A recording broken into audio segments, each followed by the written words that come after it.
And we're back at the physics video lecture. This is Physics 105A video lecture 27. So we're going to do two things today. I'm going to wrap up the discussion, excuse me, for the time being, of the Fourier integration. I have one more excellent example that I'll get started and then hand off to you guys for homework. And then we'll go back into mechanics of a point particle in 3 dimensions now, and that'll take us right back into integration theory. So lots of great stuff. So let's begin with the Fourier integral formulas. These are really beautiful. So we have the function f of x, and we see where this came from too. We had a summation, now we just have an integration, and this f hat of k took the place of our constants, our coefficients. Function of k, it's called the Fourier transform, but yeah, e to the I kx, and we're integrating over k so that x is our argument right there. And this is defined on the real axis, so minus infinity to plus infinity. And you can express a function in this form if you can find the Fourier transform. And we have these really symmetric formulas. So f hat of k, 1 over 2 pi, also on the entire real axis integrated with f of x e to the minus I kx dx. Okay, so if you have one, you have the other. And I want to give an example of this that's a little more challenging than the one I did last time. The other example from last time is important. It showed that if you have a narrow step function f of x, you're going to have a broad Fourier transform, and vice versa. So the example that I want to discuss is if we have a Gaussian curve. Okay, so let's just define our f of x as e to the minus a x squared. A is a positive real constant, and this is a function we know well. And if I draw it, why not use another color? Okay, so, right, and the minus, yeah, that's not so nice here on the left side there. You know, the minus x squared dependence means it really goes to 0 rapidly at some point.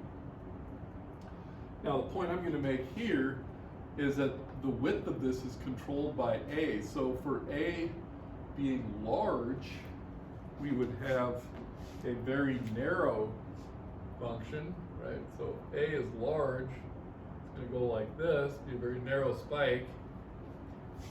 And if a is very small, it will be a broad Gaussian. So, you know, we could have a, say, equal to 1, and then a much less than 1 here, and a much greater than 1 there. So yeah, just choosing 1 is a good number. So let's say this is a equals 1, and then this one here is a much less than 1, and this is a much greater than 1. Good, so what do we want to do?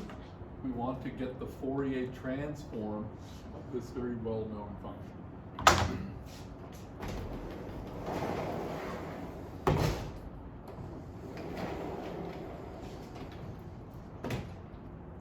Good. So here we go. So our f hat of k, we got the 1 over 2 pi. We have the integral e to the minus ax squared. And in fact, I can immediately write e to the minus ax squared. And then my minus I kx, I got the minus sign up front, so plus ikx dx. So how do we integrate that? Well, we're going to complete the square here. So this ax squared plus ikx, we're going to write this square root of ax plus b squared with a minus sign. That, of course, is equal to ax squared plus 2 root a bx plus b squared with a minus sign in front of it. So since we have that, we have to add, so we have a minus b squared, we have to multiply into e to the b squared. Let's go ahead and solve for b first though. So with 2 root a b being equal to I times k, b is equal to I k over 2 root a. So now let's go ahead and write out what we have here. We can keep going. We've got the 1 over 2 pi. Now, we need this e to the b squared, okay? So, b squared is equal to minus k squared over 4a. And that will actually come out of the, I'll leave it in the integral for now. Do it in 2 steps. So what do we have here? E to the minus root ax plus ik over 2 root a squared. Okay. And that e to the minus b squared has to be, that's implicit in here, e to the minus k squared over 4a. And then we still have a dx. And this is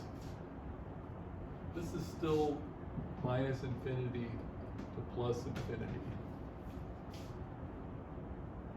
I'm going to do 2 more steps.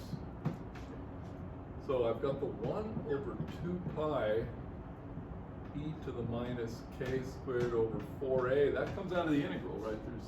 We're not integrating that. Minus infinity to plus infinity e to the minus this root ax plus ik over 2 root a squared dx. We've actually already found what we were really looking for, namely what came out front right here. But we still have to do this integral. Actually, I was going to hand this off to you guys, but I'm going to keep going with it for a moment, because there's some interesting stuff going on here. Let's do a substitution. So now let u be equal to root ax plus ik over 2 root a. du is equal to root a dx.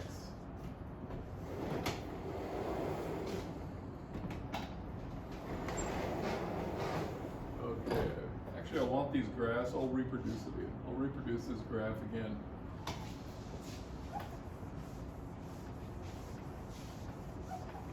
So when I make this substitution, and this is what I will leave you guys with. So here's our f hat of k.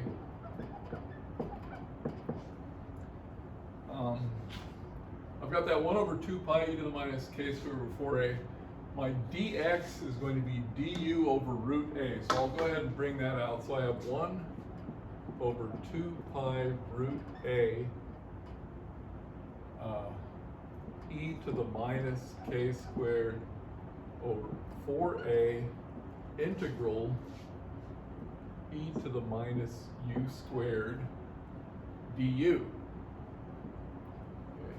And in fact, you probably know this integral, and if not, you can look it up and find it. And it's an integral. It's interesting in its own right. But the question I want to ask now is, what are the limits of integration? Okay, right? We have this minus infinity to plus infinity. So yeah, to complete this problem, you want to integrate this, and the question is, what are the limits of integration? So let's go ahead and draw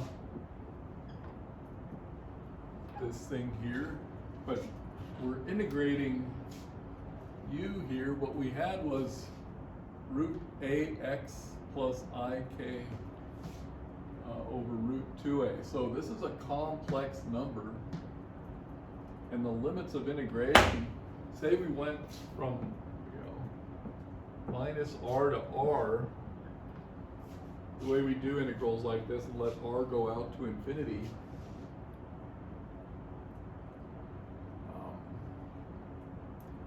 So yeah, if x is equal to, negative r and positive r, and our limits of integration, then u is root a times that. Fine, that's something. But there is this imaginary part. So we're actually integrating, right, plus some imaginary part. So we're actually integrating from this point to this point. We thought we were integrating on the real axis, but we've done a complex substitution. We're no longer integrating on the real axis. Or maybe we're not quite sure where we are integrating. Okay.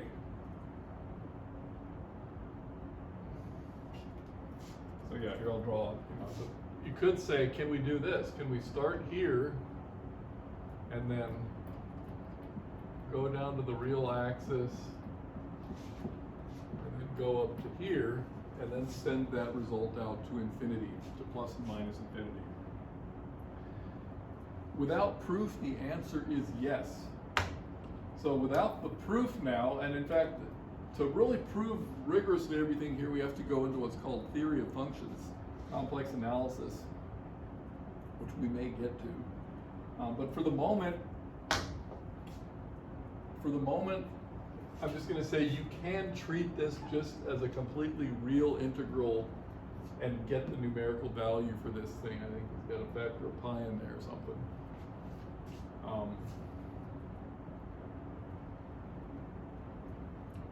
So this is homework. Just to finish this up and reproduce the whole thing, make sure I didn't make any mistakes, make sure you get here, and then let's analyze this expression as well now. This here is just a number, so it gives us no problem. But yeah, the limits of integration is an interesting issue here, but everything works out. This, is very, very well defined, the whole integration here. So yeah, just you guys go ahead and take minus infinity to plus infinity, and you do get the right answer. Turns out that this little complex section of the integral, which has an easy definition, contributes nothing the further and further out we go. Okay, so I want to compare these two results now. I'll go ahead and send this up. And I'll draw both graphs.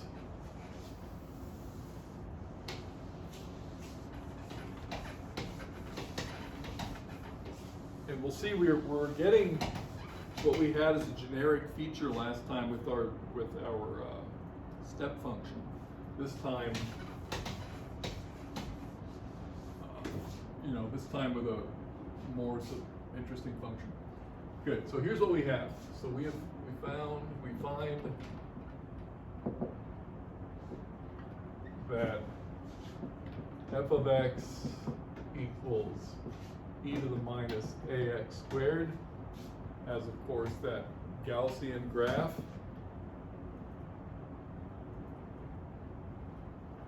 And we find f hat of k is equal to, and I don't have that factor there, so I'll just write proportional to 1 over root a e to the minus k squared over 4a. And we'll graph this one as well. So this is f of x. And then over here, see, now we have a k-axis. So that was an x-axis, a k-axis. And you know, it looks apparently the same. Notice a is the same here, but here it's in the numerator, here it's in the denominator. So where this function is broad, this one is narrow, and vice versa. Okay. And where this one is narrow, this one is broad. And I could even say, suppose a is small. So a was small, we have a spike here.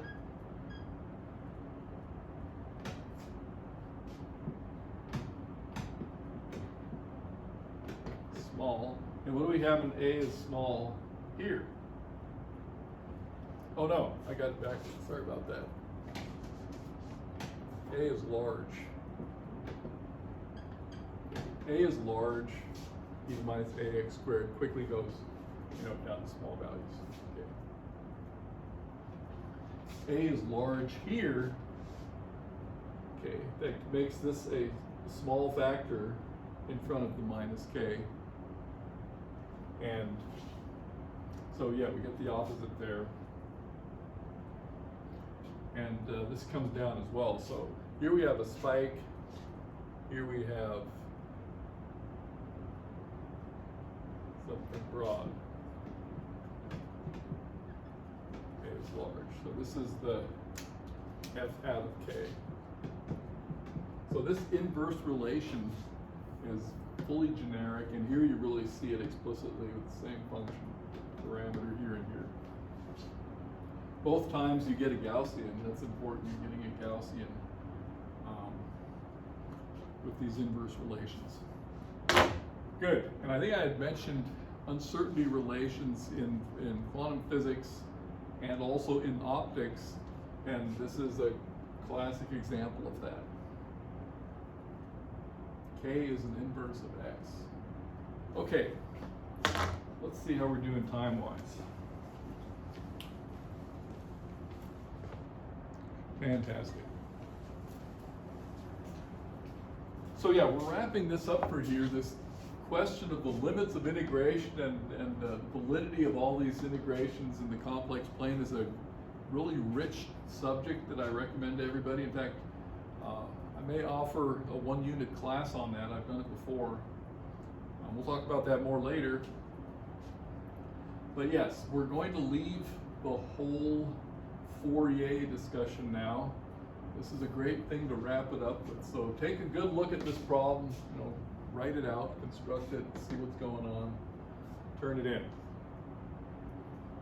Yeah, and now we return to mechanics of a point particle, this time in 3 dimensions.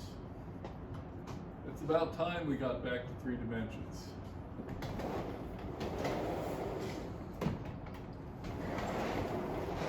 We're going to write down our Newton's law and formulate a couple of interesting problems.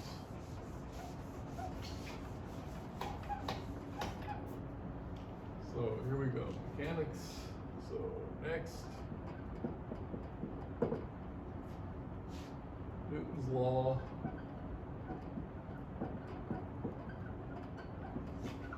For a particle in 3 dimensions. What we started out with quite a while ago.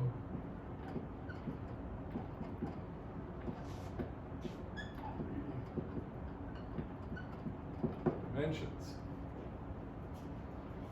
So we're back to mass times 2 time derivatives of the position vector is equal to a force, position, velocity, and explicit time. And we're going to tackle a couple problems of this type and then move back into forces that are strictly a function of position, okay? Which we know in one dimension gave us a potential energy. It'll do the same thing here. But let's just do a couple of examples now. Or set up a couple of examples. The first one we'll do 2 dimensions.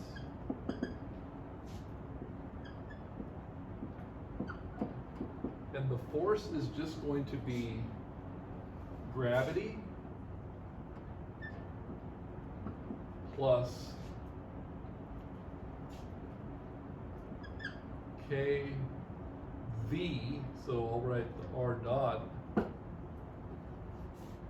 And I haven't put a sign on k yet.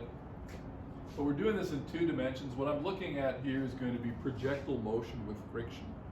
Okay. We've done fall with friction, so we'll just turn it into projectile motion with friction and have a look at that.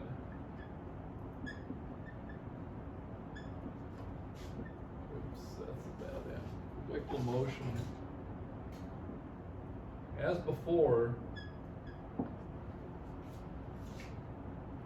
the linear one is the one we can solve with friction. What we do is we set up x and a y-axis, and now we'll have gravity pointing down.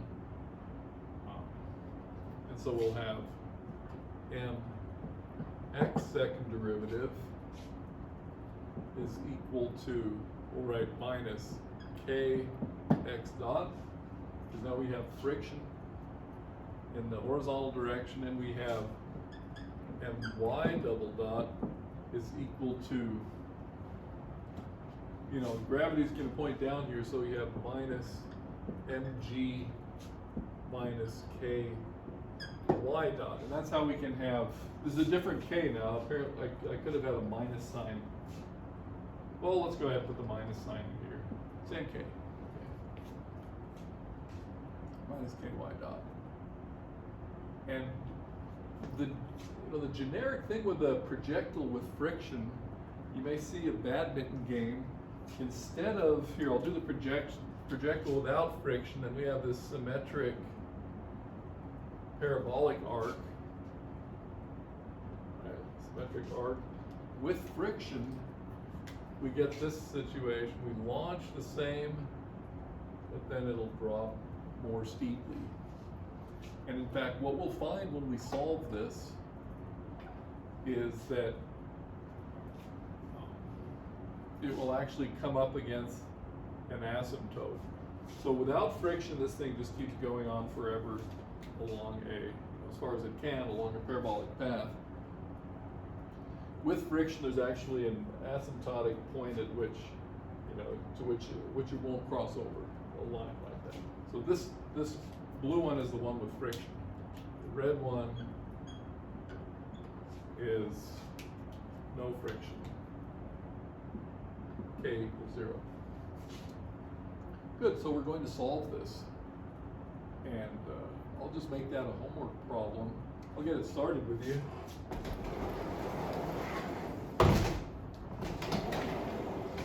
But in fact, this really just puts together 2 solutions that we've already had. Y of x may be actually pretty tricky to get this. In parametric form, it's no problem at all.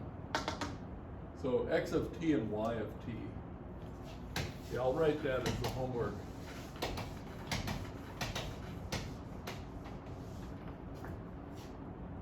So right under here, homework, find r of t equals x of t, y of t. You don't have to put them in an ordered pair, but yeah, you can find x of t and y of t, which is review of a sort. I'm just going to put here the question.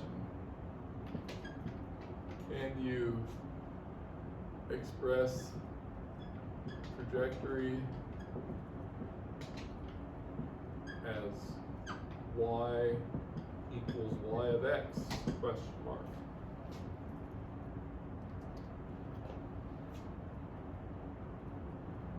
Okay? So if you can do it, if it looks too awkward, then we'll just stick with these two expressions right here. Okay, so that's a good problem. We're now in 2 dimensions. Another problem that's a little, or actually a lot richer than this one is the motion of a charged particle in crossed electric and magnetic fields. So since we're going to talk about electric and magnetic fields,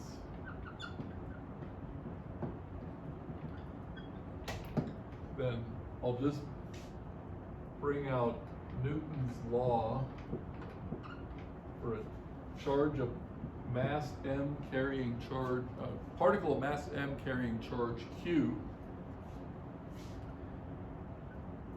Q E plus Q V cross uppercase B.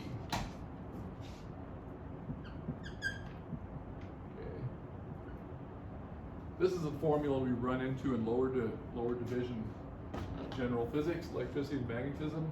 Charge times the electric field plus charge times the so-called Lorentz force V cross B. And what we're looking for, we're going to have X and Y. We're going to release a particle from rest at the origin. I'll use, and what we have is a constant E field in that direction, pointing up. Positive charge Q, okay. Positive charge Q. Now that's actually just going to drive that particle, you know, if we release it from rest here, it's going to drive it up in the Y direction. But as it picks up speed, if we take the cross product of V and B, and I'm going to have B coming out of the board, both of them constant. Okay, so B is coming out of the board.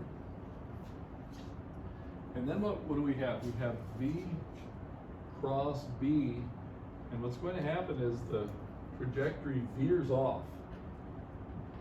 Okay. And what's kind of amazing about this problem is not only does it veer off, it actually comes back to here and then does it again. And the path that this particle follows, if you release it from rest at the origin in these crossed E and B fields, is a cycloid. Okay, so we're going to prove that all. It's a great problem.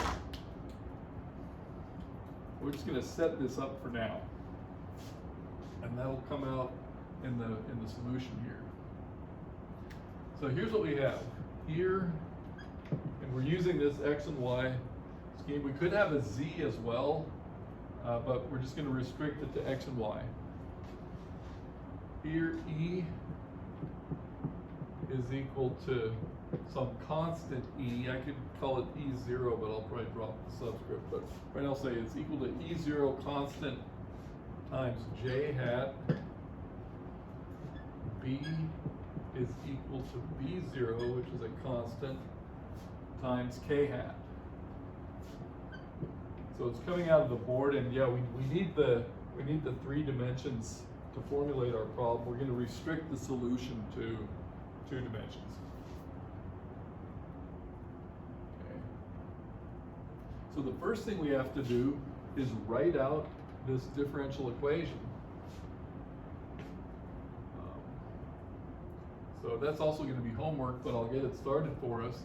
So here's our differential equation, and you could say we have m x second derivative is equal to QE sub x plus QV,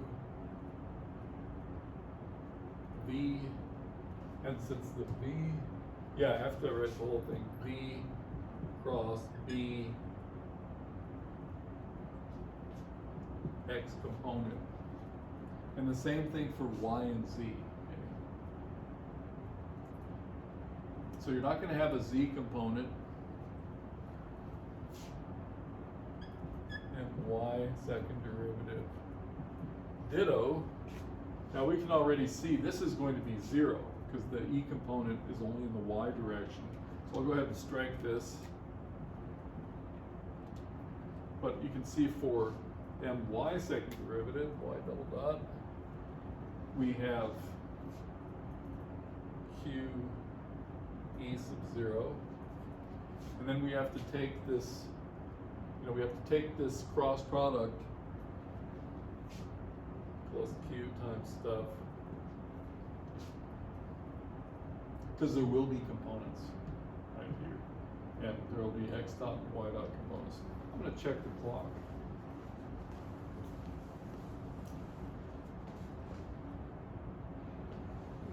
We could tackle this together a little bit more. Okay. So, but that's how we're going to set up the equations of motion, and then we'll turn to solving them. So, let's do another step.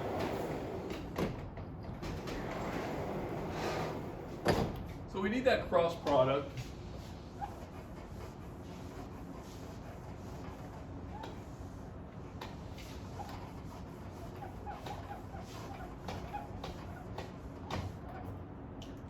So we have V cross B, and don't forget the Q. I'll do it over here.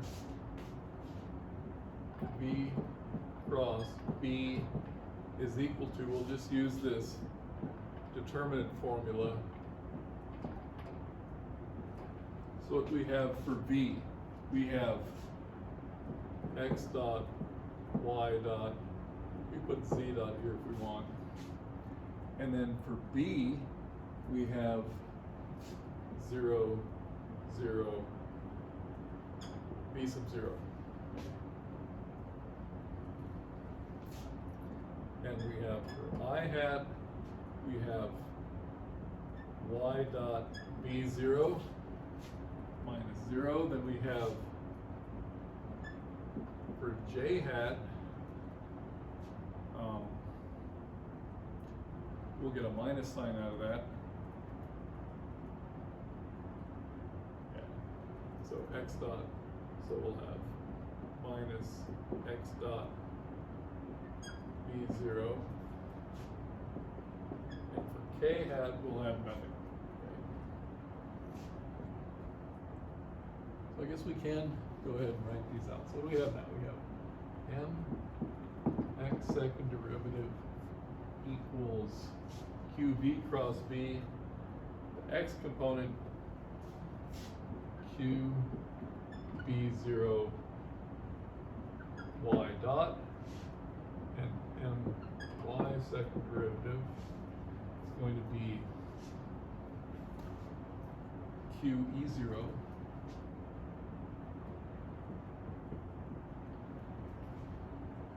minus QB0 x dot. And like I said, we'll leave the z, we would have z double dot equals 0. That would give us a constant velocity in the z direction if we didn't suppress it. We'll just suppress it. Okay. So this is really interesting. These are linear differential equations with constant coefficients. This one's inhomogeneous. And I'll show you how to get started solving them. And we'll maybe pick this up later. The first thing to do is to just put it in the compact form. So we're going to divide by m, QB0 over m, y dot. We're going to have minus QB0 B0 over M. X dot plus Q E0.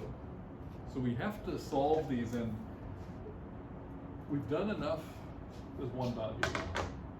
We've done enough with these linear differential equations that it's almost going to fall right in our lap, except we have to be a little bit careful with initial conditions and stuff. So I'll do another step for you. What can we get rid of up here? I'll go ahead and get rid of this. Yeah, so this is the problem you guys are going to complete. And by the way, the cycloid, I don't think I taught the cycloid earlier this semester, so we'll make that up. This is a curve that when we get it, we want to actually study it and recognize it. Okay, so here's what we do. We can also give these QB over M their own name. We'll do that in a moment. We're going to take a derivative here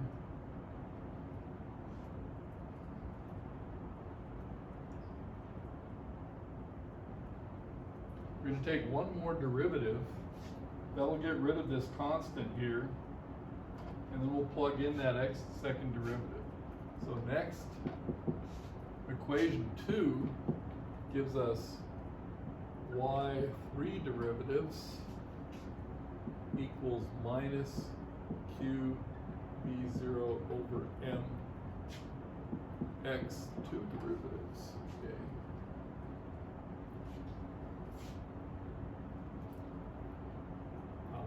Equals minus q b0 over m. But what's the second derivative of x here? Q b0 over m again. So squared and then y dot.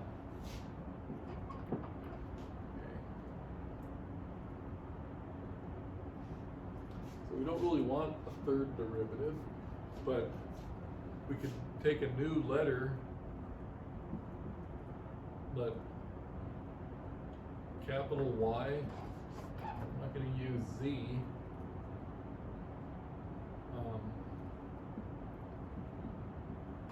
lowercase y dot, then we have capital Y,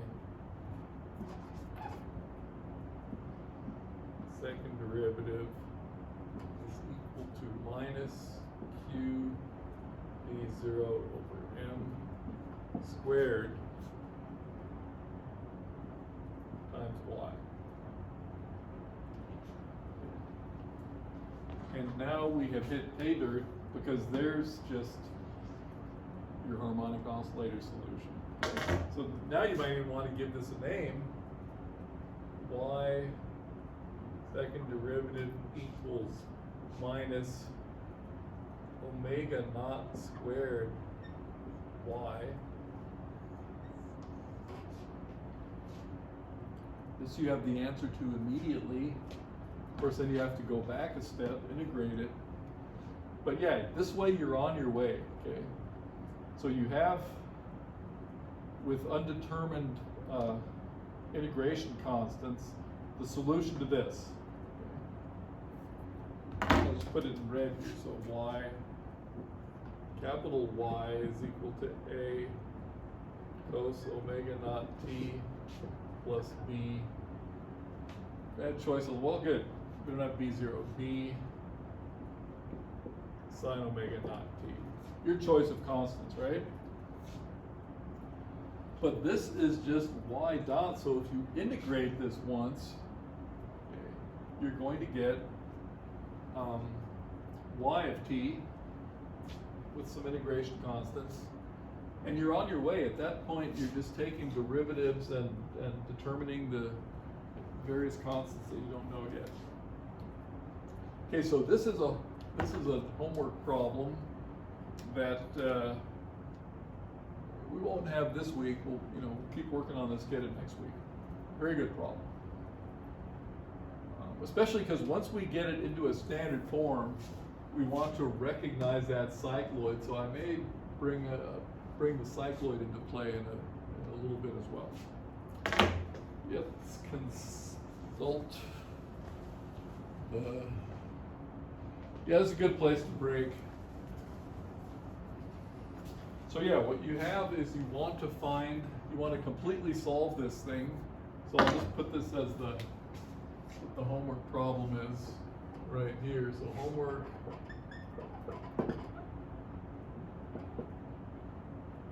find, x of t, y of t for this problem. Partway there already. And then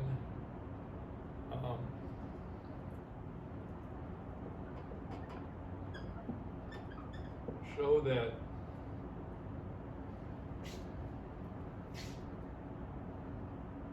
if x of 0 equals 0, y of 0 equals 0, so we're starting at the origin, and x dot of 0 equals 0, y dot of 0 equals 0. So those initial conditions will nail it down. We're starting at the origin at rest. The trajectory is a cycloid.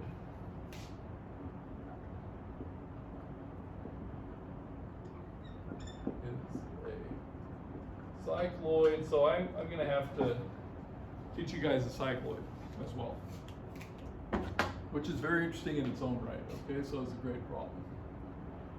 And yeah, you see what I did right here. We're just right back into sines and cosines.